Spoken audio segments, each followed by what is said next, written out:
You're not on the list, and the father isn't here to approve the visit. I was Courtney's fiance. Look, that doesn't matter. You're not getting in to see the child. Is there a problem here? Could you kindly explain to the doctor here that Cassadine money, my money, keeps this hospital open? And that affords me certain privileges, including the right to see my dead fiance's child.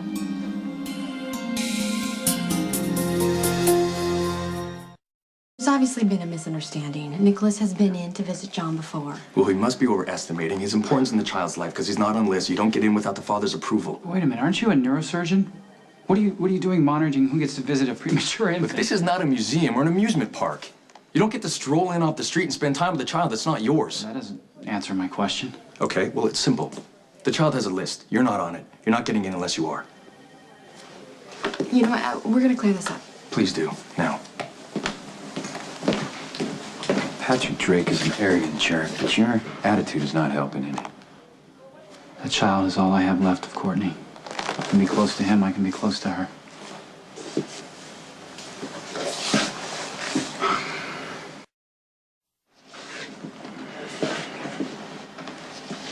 We understand what the baby means to you. But if you're not on the list, the hospital can't let you in to see him. Elizabeth, after Courtney died, Jax told me that he wanted me to be a part of John's life. Well, maybe he had second thoughts because the way you went off at Courtney's funeral. Every word I said was the truth. If I believe that, I should deck you for the way you tore into Elizabeth. I stand corrected. What I said was wrong and inexcusable. I apologize.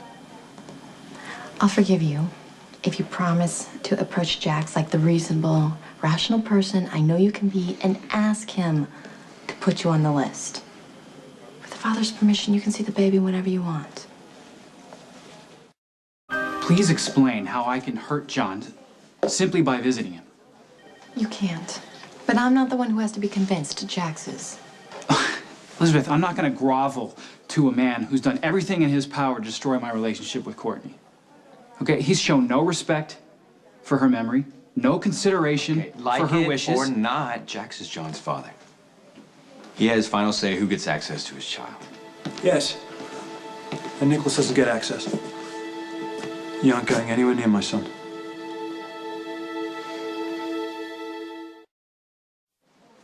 You have no right to be here after the crap you pulled at Courtney's memorial.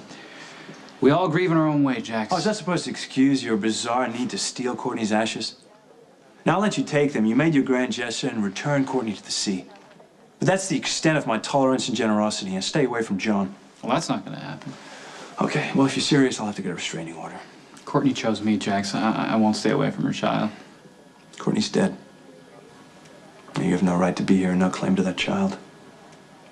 Now leave, or I'll have you thrown out. Okay, that's enough. Courtney wouldn't want the two of you to Now, meet. wallowing in grief may be a Cassadine tradition, but I won't allow you to inflict that on little John. Now, you go on about Courtney's wishes. Well, I'm absolutely certain that Courtney will put her child's needs ahead of your broken heart. Now, if you really want to honor the woman that you claim to love so much, you'll stay away from her son.